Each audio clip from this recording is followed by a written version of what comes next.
What is going on, everybody? It is ERB Sports. I am John. I'm back with another video, and in front of me today I have a little bit of a slice of my Steph Curry collection. Now, many of you who've watched the channel before know that my wife and I are huge Steph Curry fans. We are very much looking forward to the National to see if we can hunt down more Steph Curry. These are some of my favorites from our collection that we've acquired over the last couple of years.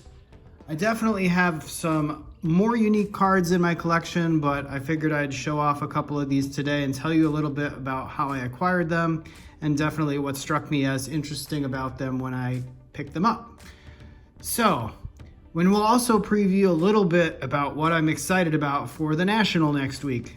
We will be going 4 out of the 5 days. We're going to be there Wednesday, Thursday, Friday, Saturday. We will make our way back to Indiana on Sunday. My wife has to go on a work trip to Chicago, so she'll fly out from Philadelphia and I'll be driving home by myself. And wondering how much money I spent at the National. Just kidding. Maybe I'll spend a little bit to have a little bit of fun, but really just going there to take in the experience and have a great time. Since I didn't go last year and this will be the very first time that we go to the National. So, the 3 Steph Curry cards that I have in front of me, 2 of them look almost identical. You might ask, the longevity and the gold hollow foil from the Rookies and Stars collection in 2010. They do look definitely very familiar. They look pretty similar. The longevity was out of the, I guess that would be probably the longevity box. I don't recall exactly how many of these were printed, but this was a pretty low pop card. I think the number of copies in a PSA 10 was less than 10. I ended up getting this many months back when people were sort of down on Steph Curry. Actually, I got this probably over 2 years ago now. When people are down on Steph Curry, when he was seemingly mired in a very bad team in Golden State, and they were sort of wrote off for dead, and nobody figured they'd ever win again. And I thought, man, this is such a cool looking card. It is a PSA 10. Just the shine of the card in person definitely makes it a unique card to have. And I do consider this sort of a rookie card because I believe it was a Rookies and Stars rookie card. The next card here is a gold hollow foil. This is the same card in terms of the picture, but it's the gold hollow foil version. Actually, in the back, if you turn it over, it is numbered 75 out of 199. I guess you'd call this somewhat of a refractor, but the refractor appearance on it seems to be sort of vertical across the card. Again, sort of complementing the one that I already had, which was the longevity. I thought the gold hollow foil was a nice addition. Picked this up in a buy it now, negotiated on a PSA 9. I think I ended up picking this one up for maybe $150. I don't know if that was a great deal or not, but I think now that he has 4 titles and could win more beyond that, I'm not ashamed of holding that card long term, and it will not probably see another person's collection for quite some time. We are just that much Steph Curry fans, and we will probably not part ways with these cards for a very long time. Now, before I get into the last card here, I'll give you guys a little bit of a take of what I am looking for at the National.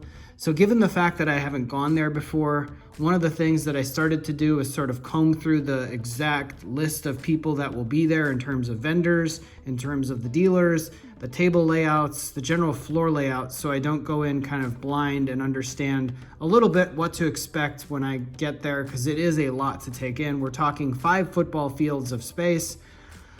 Over, I think, 200,000 square feet of total building space, and definitely a lot of different vendors to check out. I think we have over 600 unique tables for vendors. That would be sort of like your card shops and people coming to sell cards on an individual table-by-table basis. Got another about 50 to 70 corporate, and then some other ones like breakers and some grading companies and etc.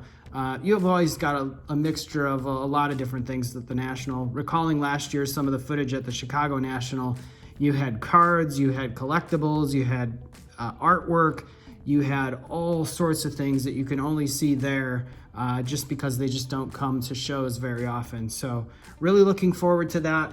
Players that I'm on the lookout for, obviously Steph Curry, though we're going to be a little bit more selective. We don't have an unlimited budget, so we've got to be pretty selective with our Steph Curry purchases from this point. We have a rookie card from his Topps collection. We have an auto. We have a couple of other unique pieces in the Curry collection, and then a whole bunch of other Curry stuff that I just thought looked cool and I was willing to buy it. So what are we on the lookout for Steph Curry? Well, I don't think I have an RPA, although that's probably a little bit out of my price range. I will be on the lookout for cards like this. This was out of the Crusade. I think this was out of a hobby product. This is what they call the Orange Crusade die cut. This was a BGS 9.5. We picked this up from our LCS about, I think it was almost 2 years ago as well. On the back, it is numbered 39 out of 99. I just thought she thought the card looked cool. Actually, this was my wife's purchase. This was her very, very first Curry card that she ever purchased. And she was so proud of herself because she negotiated with Andy Albert, the Indie Card Exchange owner. And he remembers us to this day about our Steph Curry stories. He's always like, oh yeah, you guys are the ones that live near Curry. Someday later on, I'll tell you guys that complete story. Or maybe I'll bring her on to tell her side of the story as well. Very fun story and definitely one that you remember for a lifetime. So anyway, yeah, I'll be on the lookout for cards like this. Again, looking for sports, sort of cards that are unique that I haven't seen before. If something catches my eye, I will be definitely interested in it. Other players that we're interested in, I was thinking about this over the last week. In the NBA side, Giannis, because we grew up in Milwaukee, we're definitely interested in getting some Giannis in our collection. We've been acquiring a piece here or there, but nothing crazy as of yet. Many collectors out there have much better collections than we could ever have of Giannis, and probably have better Curry collections too. Although I would say that our Curry collection is pretty special. So the other players besides Giannis and Curry that I am interested in, I'm interested in value baseball, looking at some of your 2021 rookies, maybe 2022 rookies, or even 2020 rookies that have sort of gone down in value because they're maybe not playing right now or not playing very well. If I can pick those up in ungraded form or out of value bins, I will definitely be on the lookout for those. Bowman, also being on the lookout for a lot of Bowman. Some of the lower dollar stuff, I think many people might have that same idea, but again, baseball is still pretty down right now. I definitely think that there are some opportunities to buy, especially if you don't mind holding the cards for a little bit of time. So on the other side of the equation, as far as what are we looking to pick up maybe more long-term, I would say probably some vintage. Vintage baseball might be something that we're in the market for, as well as vintage football. Players that I'm specifically interested in, I've always loved watching Barry Bonds play. I know many people hate him. He's very polarizing. Never going to be in the Hall of Fame probably, although he arguably was still very talented even though he did steroids. We'll definitely look out for some unique pieces of Barry Bonds.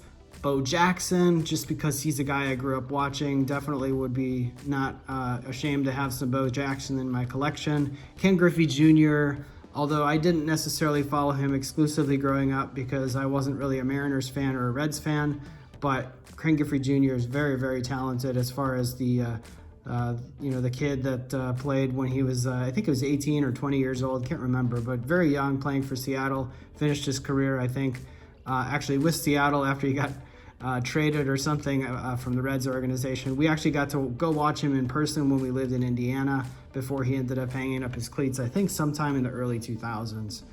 So aside from those players, other players I'd mentioned before on some previous videos, Robin Yount, Paul Molitor, generally guys like that I think have great Milwaukee Brewers heritage. Hank Aaron, Milwaukee Braves, Atlanta Braves connection, Warren Spahn. I can't really think of too many other names, but we'll definitely have our eye out for some of those players that were connected to the city that we grew up in. And then Green Bay Packer players who might be like your Paul Hornings, your Bart Starrs, your Willie Woods, or Brett Favre's players like that we definitely still have a keen eye out for with regards to the connection to the state of Wisconsin. So in a nutshell, we're very, very much looking forward to the National. Wanted to show off a couple of my Steph Curry pieces today, let you guys take a look at them. Let me know what you think.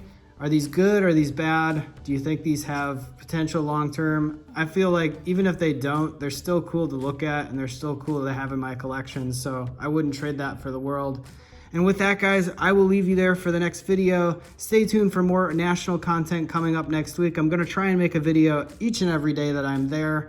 I'm going to open a few more hobby boxes of either Series 2, might change it up a bit, open up a hobby box of Series 2 that I promised myself I wouldn't open, but it's just calling my name. Might open up a Platinum Anniversary hobby box that I received in the mail the other day. And leading into the National, I'm going to take it easy on the other stuff because I need to save my cash for the money I'm probably going to spend next week, given the recent level of expenditures that we've seen as a family. So with that, take care, everybody. See you in the next video. Have a good one.